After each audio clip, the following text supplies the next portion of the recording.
Caríssimos irmãos, irmãs presentes, demais que nos acompanham pelos nossos meios de comunicação, nossos votos de muita paz.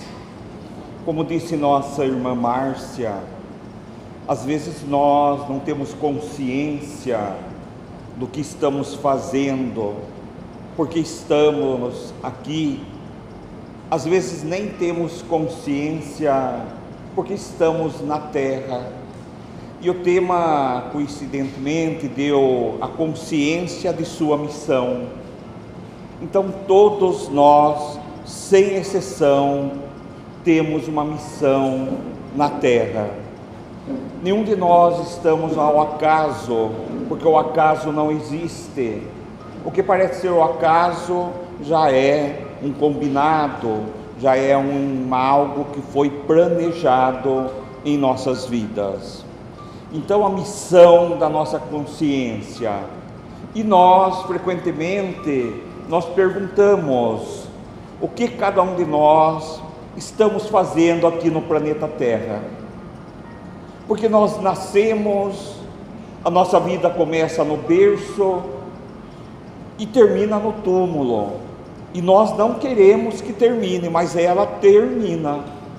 Não adianta você fazer, relutar, rebater, você pode fazer o que você quiser, do mesmo jeito que você veio, você foi, irá e iremos. Agora, como nós iremos é que faz a diferença, e nós não podemos esquecer da advertência de Jesus, quando ele diz que nós precisamos buscar os tesouros, que as traças não corroem, que os ladrões não roubam. Que tesouro é este, senão o bem que nós devemos fazer ao outro, o bem que nós devemos começar fazendo para nós primeiro, porque como nós vamos dar algo a alguém, se nós não damos nem para nós mesmos?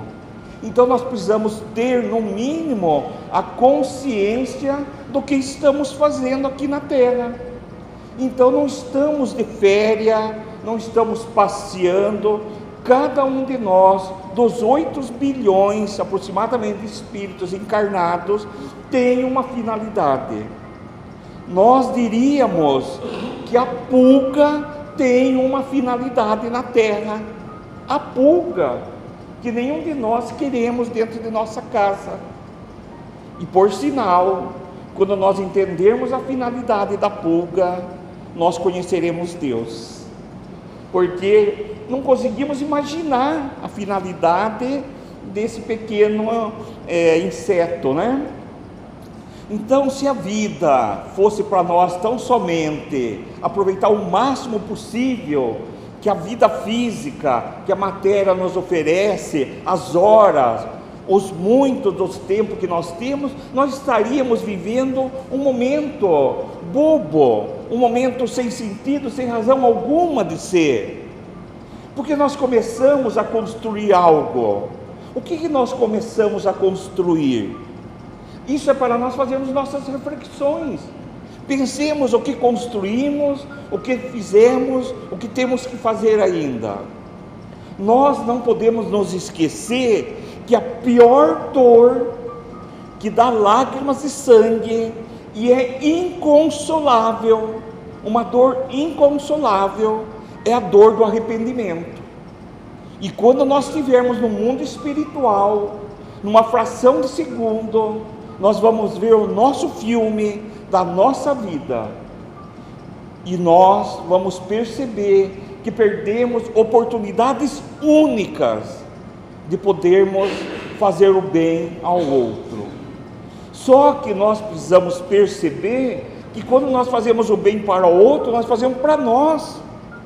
Nada que você faça ao outro que não seja primeiro para você.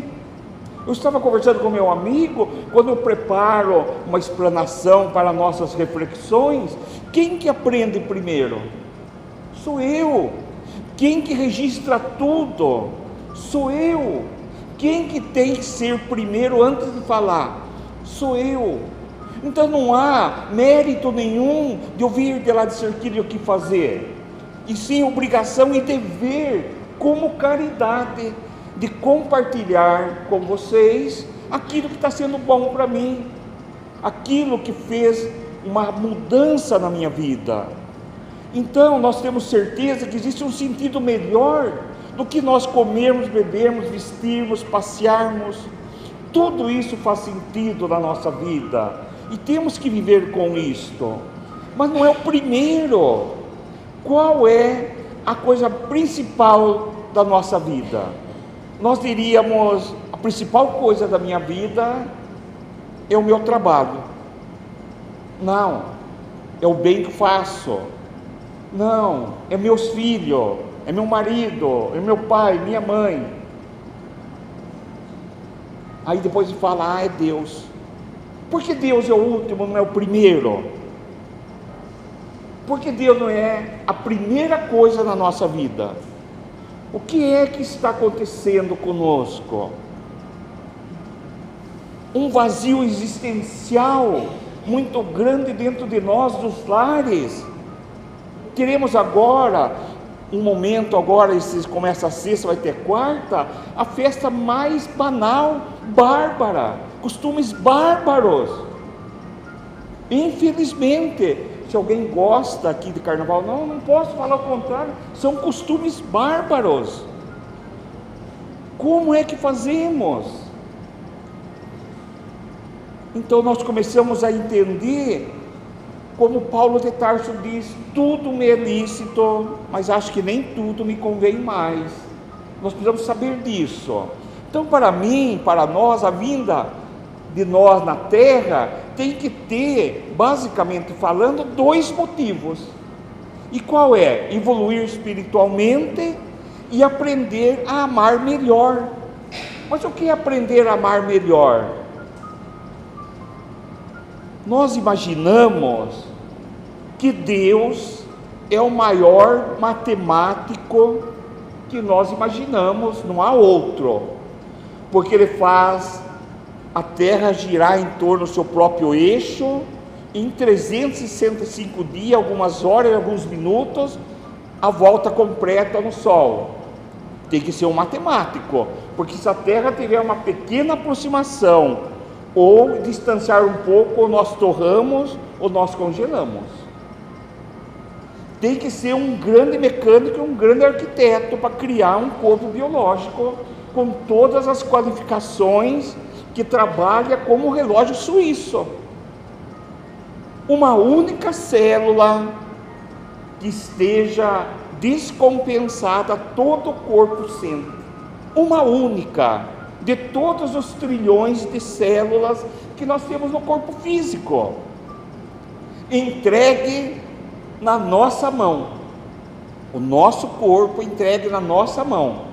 Nossa quem? Nós espíritos. Então o nosso corpo é uma ferramenta que alguém deu para nós, como esse computador que alguém me dá, ou esse microfone que alguém te dá para você, um relógio que alguém te dá. Então você tem que cuidar daquilo. E o corpo é a mesma coisa. O corpo é para você encher-se dos excessos. O corpo é para utilizar para o seu progresso, para aprender a amar mais, para aprender a fazer o bem, para evoluir espiritualmente.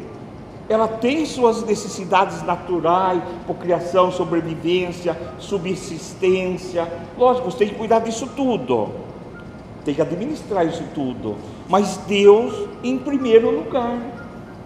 Então, evoluir espiritualmente é aprender a amar melhor. E mais, todos os bens, na verdade, que nós temos, que nós adquirimos, que nós trabalhamos, que nós administramos, somos apenas nós, as nossas almas, que administram tudo isso.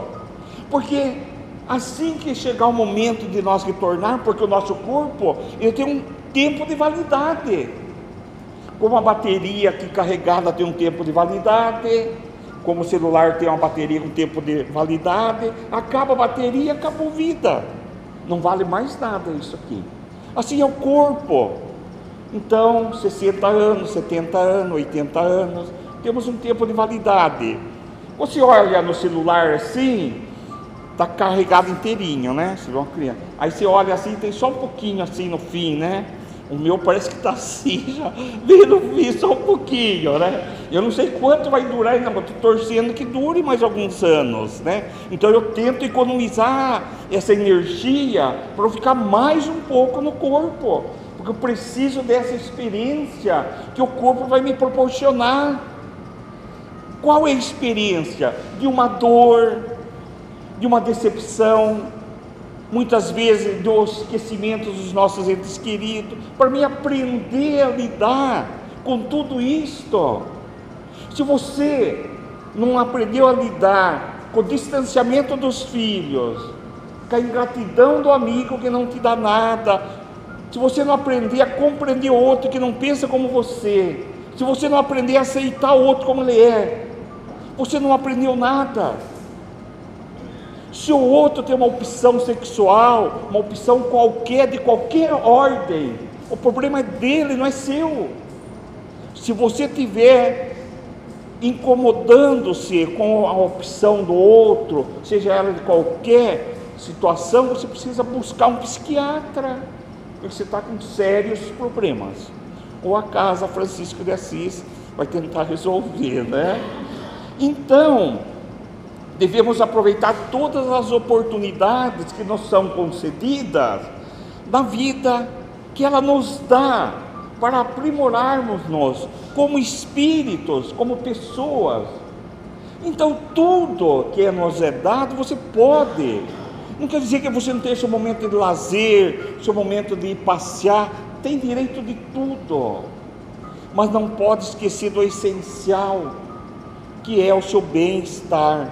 Você tem que chegar nos 62 anos, como eu estou, para você fazer uma autorreflexão, autoavaliação, falar: meu Deus, quanta coisa eu fiz, deixei de fazer.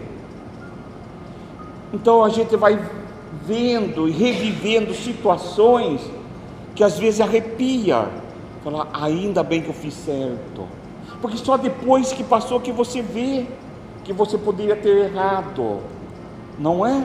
Então, portanto, nós devemos lembrar sempre dos nossos fracassos. Não são sempre os nossos melhores professores.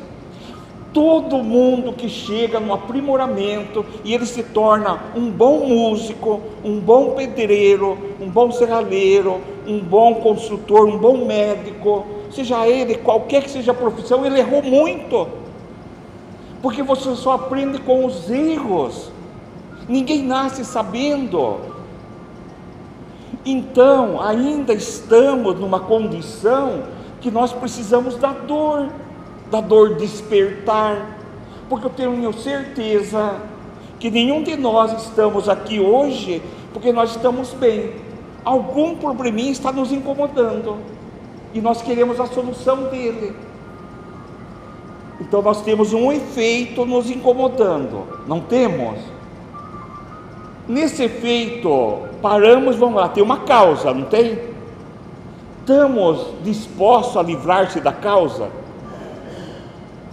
Às vezes não. Nós só queremos livrar do efeito, mas da causa não.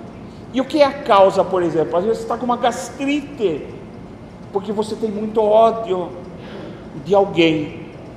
Aí você sabe a causa, mas você não quer perdoar. Vai continuar com a gastrite. Aí como que faz? Quem sofre? Você. Por quê? De graça. Então percebe que nós temos que mudar e podemos mudar a nossa história. Então nós vamos entendendo que nos momentos difíceis, que as pessoas precisam encontrar uma razão para continuar em frente, seja qual é, seja qualquer que seja a dificuldade que nós estejamos encontrando, nós temos que encontrar uma motivação para seguir em frente, não parar e não voltar para trás.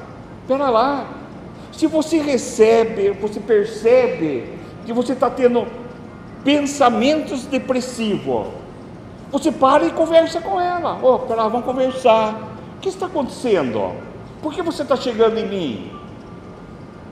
E você vai achar o efeito, a causa. Se vem uma enfermidade qualquer, você conversa com ela. Por que ela está vindo? O que ela está querendo te dizer? E nós não fazemos isto.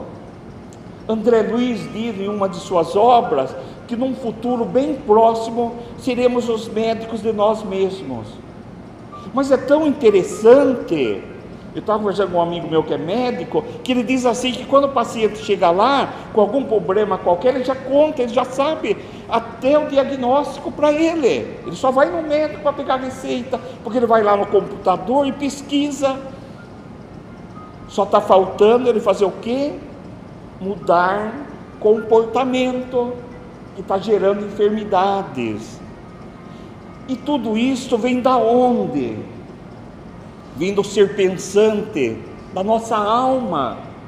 Todas as enfermidades, sem exceção, com exceção do sistema climático, são enfermidades, são tudo da alma. E quando não é, fomos nós que pedimos, no nosso planejamento reencarnatório, passar por alguma dificuldade, como uma prova.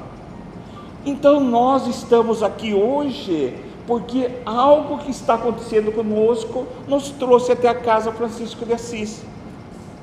E os nossos irmãos da Casa Francisco de Assis, vão fazer tudo por nós, que nós precisamos. Mas não vai mover uma palha por nós, naquilo que nós devemos fazer. E aí, como que faz? Eles fazem a parte dele e a nossa, que temos que fazer. Então eu não estou falando assim aqui porque eu estou hoje, eu acho que números não conta, tempo na casa espírita não conta. Eu estou quase 40 anos na casa espírita e vi tantas coisas, e vejo tantas coisas. E o que eu mais vejo, que quanto mais o tempo passa, mais pequeno eu sou. Isso é uma das coisas que eu não deixo de ver. Eu não olho para trás para ver o que eu fiz de bom, mas às vezes precisa parar para ver que você construiu alguma coisa e que você pode construir mais. Às vezes nós paramos nosso trabalho no meio, às vezes deixamos de vir a casa, às vezes nós temos um comprometimento dentro do nosso planejamento reencarnatório, que íamos estar numa casa espírita, ou mesmo numa igreja da congregação evangélica, qualquer igreja, qualquer denominação religiosa, porque todas levam a Jesus, mas há aquele que se inscreve antes de reencarnar, que vai estar na casa espírita. Então são escolhas nossas, juntamente com os nossos mentores, que vão nos orientar quanto às escolhas que vamos fazer. Então nossa capacidade de resistir às tentações é muito grande, é só você querer. Você pode resistir às tentações. O que você faz? Você faz alguma coisa que seja o oposto. Se você tem vontade, se você tem preguiça mental, você faz o oposto. Você pega um livro e fala, não, vou ler um livro. Você vai trabalhar contra isto. Percebe? Se nós temos desânimo para continuar o nosso caminho, no nosso estágio evolutivo, respira, fala, eu vou retornar para a vida espiritual. O que eu vou apresentar? Como vou me apresentar? Vocês já imaginaram que nós vamos para o Japão, agora, todos nós, vamos fazer de conta, vamos fazer o que nós temos de poder aquisitivo aqui, cada um de nós, vamos falar no sentido figurativo, cada um de nós sabe o que temos de dinheiro em casa, ou no banco, não sabemos?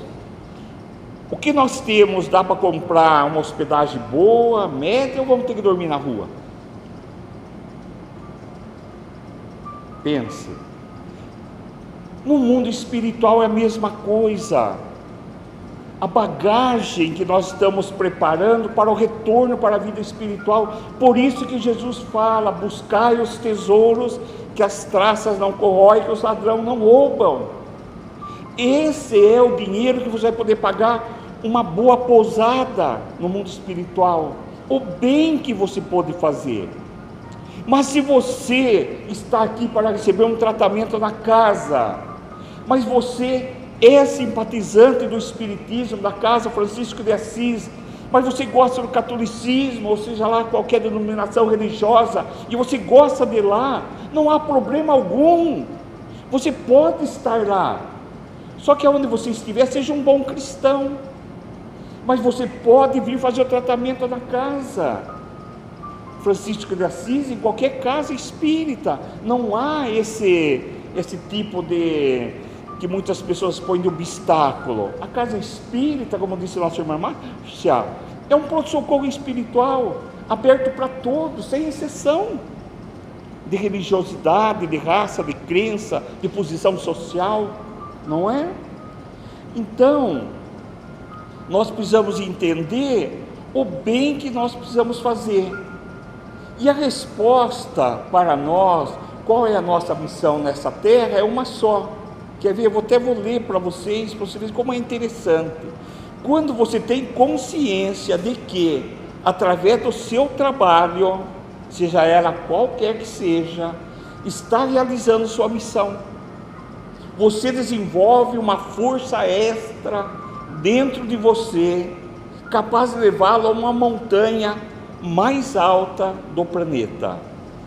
Infelizmente, muitos de nós nos perdemos nessa nossa viagem que estamos fazendo aqui na Terra, que é a nossa reencarnação, distorcendo o sentido das coisas de que nós nos incumbimos fazer dentro da nossa existência, pensando que acumular bens materiais, por exemplo, é o objetivo da vida.